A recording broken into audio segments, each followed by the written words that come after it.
Salomatmisizlar. Darsimizning mavzusi funksiyani grafik usuli bilan berish. Funksiyani grafik orqali, ya'ni koordinatlik tekshilikdagi chekitlarning yig'indisi orqali berishga bo'ldi. Bu yig'inda cheksiz va cheklangan, ya'ni bir necha chekitdan tashkil bo'lgan bo'lishi mumkin. Masalan, koordinatlik tekshilikni chizaylik va bu koordinatlik tekshilikda her ikkisini ko'rsataylik. Koordinatlik tekshilimiz OX ve abscissa o'qidan ve OY deb ordinata o'qidan turdi. Biz buni yozib qo'yaylik. OY ordinatimiz, OX abscissimiz. Shu vaqtida cheksiz va cheklangan funksiyalar bo'lishi mumkin. Funksiyani biz chekit orqali berishimiz mumkin. Masalan, bundoq bo'lsin.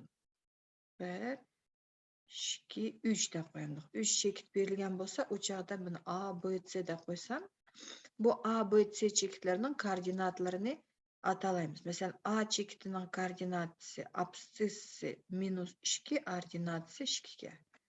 A -2 ve 2 deb yozamiz.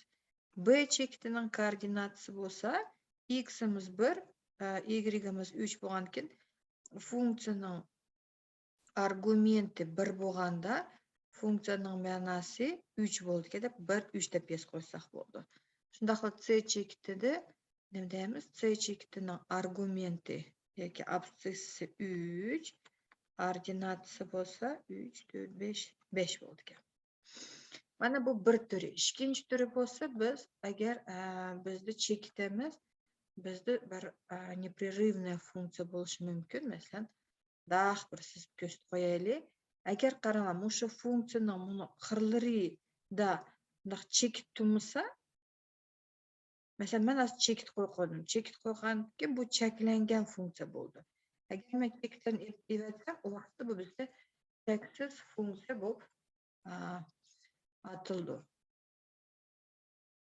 Endi shu berilgan grafik bo'yicha biz funksiyaning aniqlash sohasini topa olamiz. O'sish va kemish araliqlarini, argumentning qanday ma'nolarida funksiyaning ma'nosi 0 ga teng, 0 dan cho'ng yoki 0 dan kichik ekanligini aniqlashga bo'ldi. Endi shularni biz hisoblarda qarash turadi. Eng birinchisi deydi, suratda tasvirlangan grafik funksiya beramdi. Beshida nima dedik? Funksiyada biz har bir argumentga, bir tal argumentga bir funksiyaning ma'nosi to'g'ri kelish kerak deymiz. Shu vaqtda birinchisida mana har xil x larga bir talli y bo'lgandan keyin biz bu chekitlik funksiyada birinchi funksiya bo'laydi deymiz. Ikkinchisi qarasanglar, mayda bir chekit turdi, mayda bir tal chekit turdi. 0 nikini olmaymiz, kechirsizlar. Bir chekitdan turgandan keyin bir x ga bir talli faqat bir y muvofiq kelgachga ikkinchi grafikimiz bu funksiya bo'lalaydi. Uchinchisi bu yerda nima bo'lyapti? Funksiya beshidimda o'syapti. Bularning в общем hammasi nima bo'ladi? Funksiya bo'laydi. Birinchisi A bilan B bizda chekitlar orqali berilgan. Ikkinchisi funksiyamiz cheklanganga, uchinchi funksiyamiz cheksiz kemayotgan funksiya deb ataldi.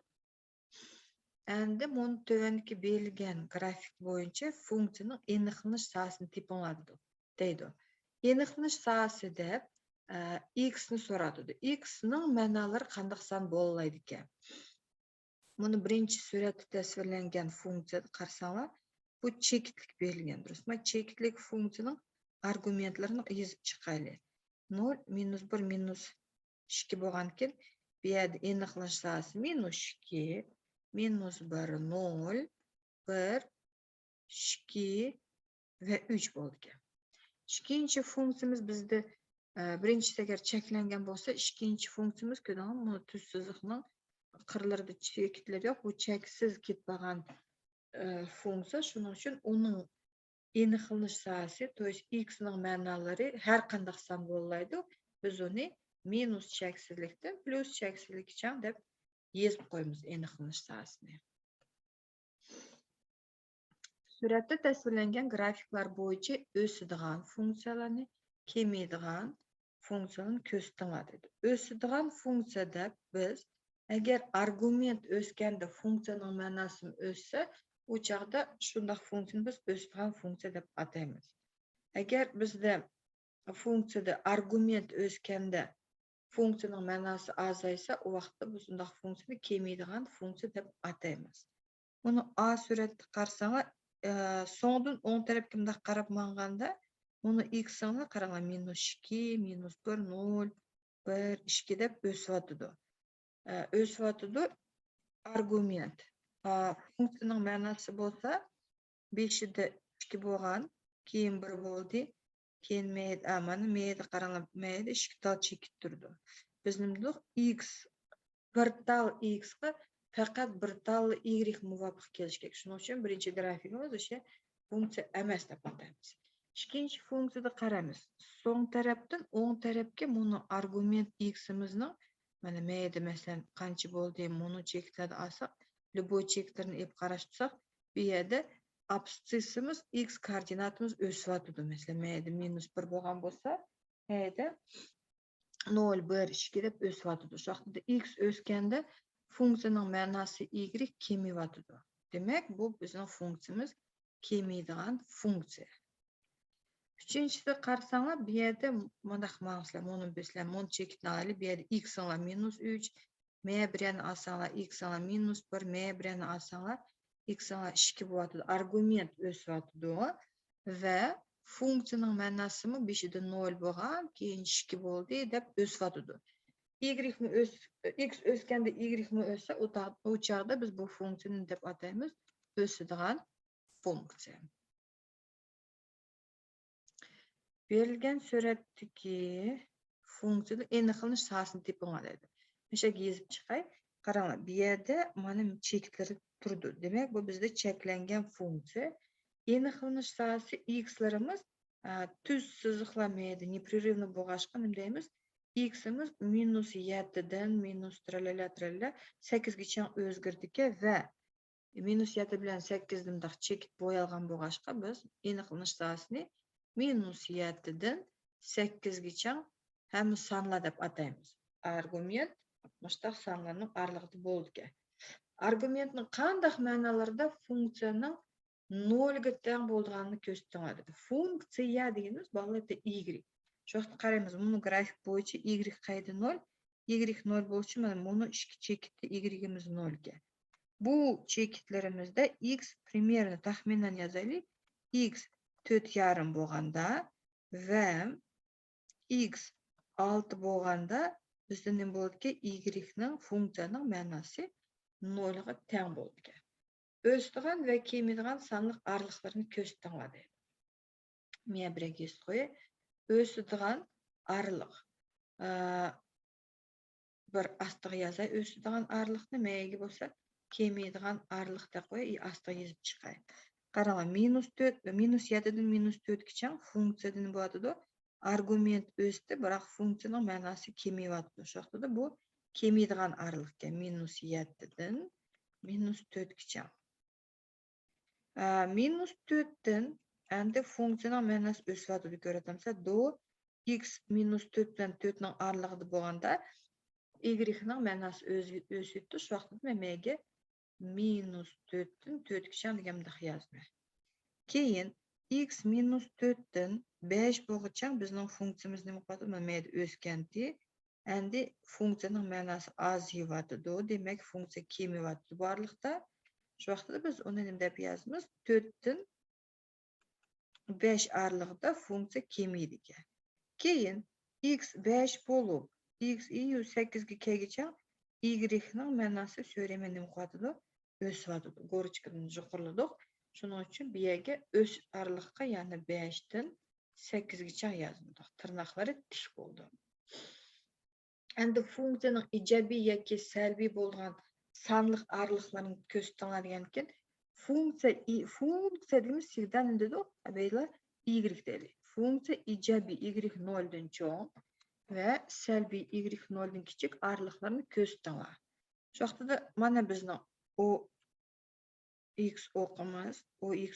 Endi men sherdan yuqoridagi hamillari mana buni y ni qarasanglar, birinchi va ikkinchi chorakda y ning ma'nolari ijobiy. Shu vaqtda mono oraliqda bizda qaranglar, mono oraliq ko'k Mono kök arlıqlarının hamısida y'larının ma'nolari ijobiy bo'ldi. Demak, x minus 7dan 4,5gacha va 6dan 8gacha degan mushu araliqlarda y'ning ma'nosi ijobiy bo'ldi. Salbiy deganimiz buni to'van tarafi. O x o'qini asti tarafi bu nima bo'ldi? 4,5dan 6 aralig'ida. Bu desa bitti. Endiki hesabımız grafik bo'yicha funksiyaning opet aniqlanish sohasini deydi. Qaranglar, birinchi funksiyada qaranglar. Bizda aniqlanish sohasi x ladi. Shu vaqtida x, buni biz giperbola deb ataymiz. U bizda hech qachon mana x mesela 0 ni qilish bunaqa o'tmaydi. Shuning uchun bu yerda aniqlanish sohasi x teng emas 0 ga deb yozib qo'ysak bo'ldi. Bu deganimiz x ning o'rniga minus cheksizlikdan plus cheksizlikcha любой san qo'ya olamiz, biroq 0 ni yozish bo'lmaydi.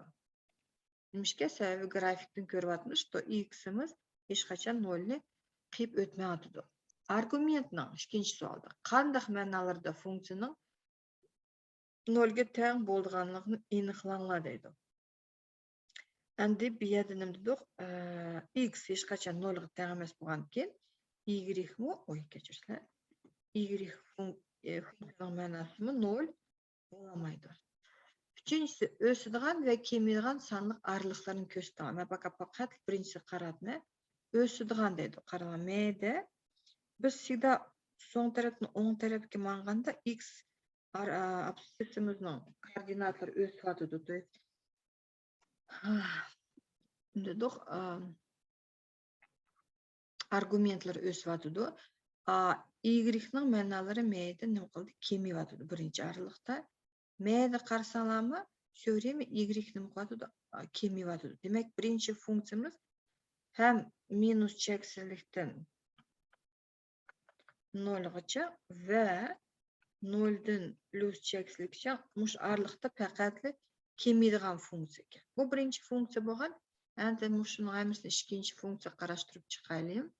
İkinci funksiyanın aniqlanish sohasi deydi. Bu yerda x qarang, buni x'lar, buni aralıqlarni qarasanlar, bu yerda x любой son bo'laydi, biroq 0 ni opet 0 ni qiyib o'tmagachga nima deymiz? X teng emas 0 ga yoki bo'lmasa minus cheksizlikdan plus cheksizlikcha любой son desak bo'ldi. Argumentning qanday ma'nolarda funksiya 0 ga teng? Bu yerda argument 0 bo'lganda bizda 0 bo'lamaydi. Shuning uchun funksiyaning ma'nosi 0 ga teng emas. Mana bu hisoblarda. O'sadigan va kemaydigan araliqlar deydi. 5da mana minus cheksizlikdan x, minus cheksizlikdan 0 ga kelguncha y nima qildi? Kemaydi. Va shu vaqtda kemaydigan araliq bo'ldi minus cheksizlikdan 0 gacha. Keyin 0 ning o'ng tarafidan уже sizlar ostidan yuqorilashga boshlangan, o'shaning y'inglar nima qiladi?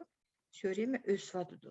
Demak, o'sish aralig'i bizda bo'ldi 0 dan plus cheksizlikcha.